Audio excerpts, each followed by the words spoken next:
أعوذ بالله من الشيطان الرجيم بسم الله الرحمن الرحيم يا بني أقم الصلاة وأمر بالمعروف وانه عن المنكر واصبر على ما أصابك إن ذلك من عزم الأمور صدق اللہ العظیم۔ سورہ لقمان آیت نمبر 17 جو آپ کے سامنے پڑھی گئی، یہ حکیم لقمان اپنے بیٹے کو نصیحت کر رہے، اللہ کو اتنی پسند آئی کہ اپنے کلام پاک میں اس کا تذکرہ کیا۔ پہلے عقیدے کے بارے میں، کیونکہ سب سے اہم عقیدہ ہی ہوا کرتا ہے، سب سے پہلی جو نصیحت کی تھی وہ تھی شرک سے اجتناب، سب سے پہلی۔ اس کے بعد اللہ تعالیٰ کا تعارف، یعنی اللہ تعالیٰ کی ذات وہ ذات ہے کہ اس سے چھپ کر کوئی بھی کام نہیں کیا جا سکتا۔ ایک رائی کے دانے کے برابر بھی اگر کوئی نیکی ہو یا بدی ہو، کوئی بھی کام ہو، رائی کے دانے کے برابر بھی ہو، اور وہ ہو کسی سخت پتھر کے اندر، آسمانوں میں ہو یا زمین میں، اللہ تعالیٰ اس کو لے آئے گا۔ وہ لطیف، باریک بین ہے، وہ خبیر ہے، وہ خبردار ہے۔ اللہ تعالیٰ کا تعارف کرایا، اور اب اللہ تعالیٰ کا تعارف ایک مرتبہ ہو گیا تو یہ کافی نہیں ہوتا۔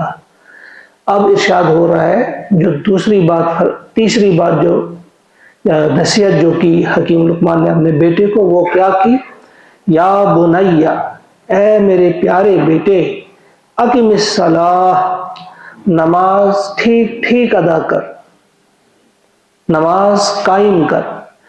گویا اللہ تعالیٰ کی معرفت اگر حاصل ہو گئی تو یہ ایسا نہیں کہ ایک بار حاصل ہو جانے سے ہمیشہ کا کام بن گیا، نہیں، اسے بار بار یاد کرنا پڑتا ہے۔ اس کے لیے نماز انتہائی ضروری ہے کہ آپ نماز قائم کریں، تاکہ اب نماز کی کیا صورت رہی ہوگی اس وقت اللہ ہی بہتر جانتا ہے، اس کا تو کہیں تذکرہ نہیں ملتا، لیکن یہ بات سمجھ میں آ جاتی ہے کہ اللہ تعالیٰ کو بار بار یاد کرنا، اس کے لیے خاص قسم کی عبادت، خاص طرز سے۔ کون سا طریقہ رہا ہوگا؟ فرمایا نماز قائم کر۔ تو مومن اس وقت کامل بنتا ہے، اس کے دو کام ہوتے ہیں، ایک اپنی ذات کی تکمیل، اور اپنے علاوہ جو اس کے دوسرے بھائی ہیں ان کے اندر جو صلاحیتیں ہیں ان کو نکھارنے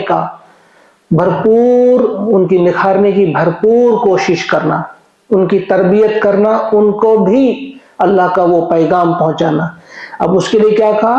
اپنی تکمیل کے لیے اقم الصلاۃ، نماز قائم کر، وَأْمُرْ بِالْمَعْرُوفِ، اچھے کام کا حکم کر، وَأْمُرْ، تو حکم دے، بالمعروف، اچھے کام کا، نیک کاموں کا، وَانْهَ عَنِ الْمُنْكَرِ، اور روک دے تو کس سے؟ منکر سے، بری بات سے روک۔ گویا امر بالمعروف اور نہی عن المنکر یہ فوراً لازم ہو جاتا ہے۔ جو اللہ کو مانے، یہ ممکن ہی نہیں ہے۔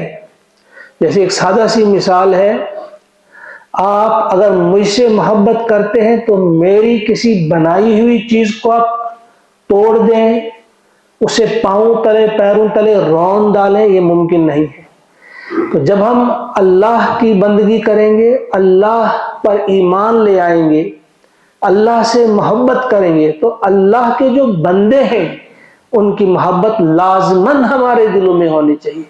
تو اسی لیے فرمایا کہ جہاں آپ اللہ کے لیے نماز ادا کریں گے، وہاں پھر آپ اللہ کے بندوں کی بہتری کے لیے بھرپور کوشش کریں گے، ان کو آپ ٹھیک ٹھیک صحیح انسان بنانے کی کوشش کریں گے۔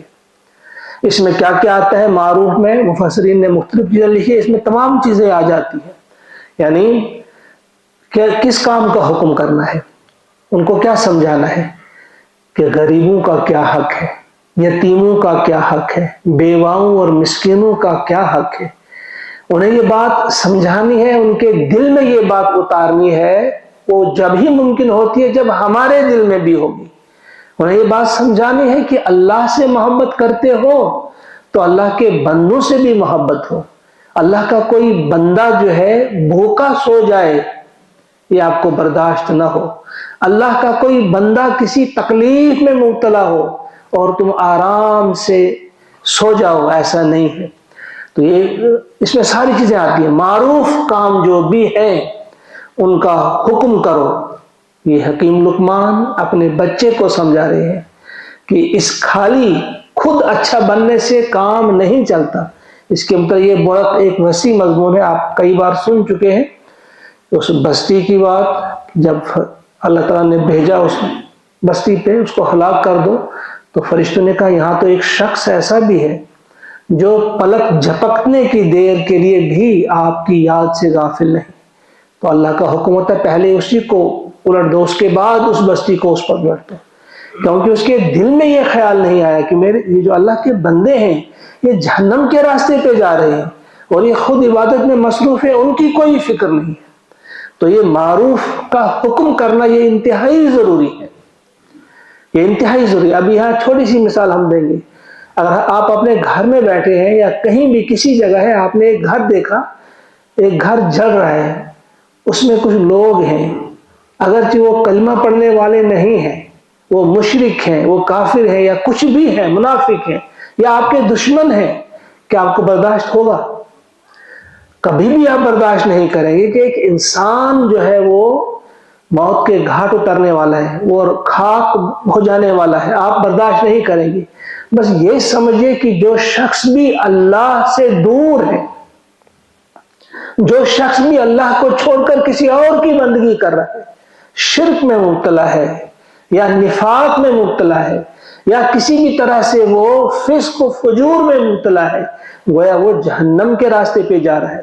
اور آپ ہیں کہ خاموشی سے آپ کو نیند بھی آ رہی ہے، آپ اچھی طرح سے کھانا بھی کھا رہے ہیں، آپ کو اس کی کوئی فکر ہی نہیں ہے. اگر اللہ سے محبت ہوگی تو اللہ کے بندوں سے بھی یقیناً محبت ہوگی. اس کے لیے اخلاص کے ساتھ کوشش کرنی ہوگی، بڑی محبت کے ساتھ کوشش کرنی ہوگی اور مسلسل کوشش کرنی ہوگی. جتنا ہم سے بنے وہ کوشش کرنی ہوگی. تو حکیم لقمان بھی اپنے بچے کو یہ نصیحت کر رہے ہیں کہ نماز قائم کر اور معروف کا حکم، نیکی کا حکم کر، اچھے کام کا حکم کر. صرف خود اچھے کام نہیں کرنے، دوسروں کو بھی ابھار تو اس بات پر، تو ان کو بھی تیار کر اس کے لیے کہ وہ بھی اچھے کام کریں. وَنْهَ عَنِ الْمُنْكَرِ، اور برائیوں سے روک، برائیوں سے منع کر. خود بھی رکنا ہے اور اوروں کو بھی تیار کرنا ہے، سمجھانا ہے، اس کے لیے منصوبہ بنانا ہے، بڑی محبت کے ساتھ ان کو برائیوں سے روکنا ہے. خالی امر بالمعروف سے حق ادا نہیں ہوگا جب تک نہ اس کے ساتھ نہی عن المنکر بھی ہو، جس قسم کا منکر بھی ہو.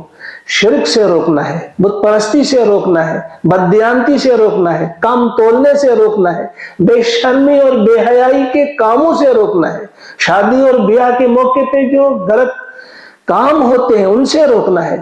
یعنی جتنی بھی برائیاں ہیں جو بھی آپ دیکھیں گے، آپ نے خود تو رکنا ہی ہے، لیکن خود رکنے سے کام نہیں چلے گا، بلکہ یہ بھی ذمہ داری ہے کہ آپ نے اوروں کو بھی روکنا ہے.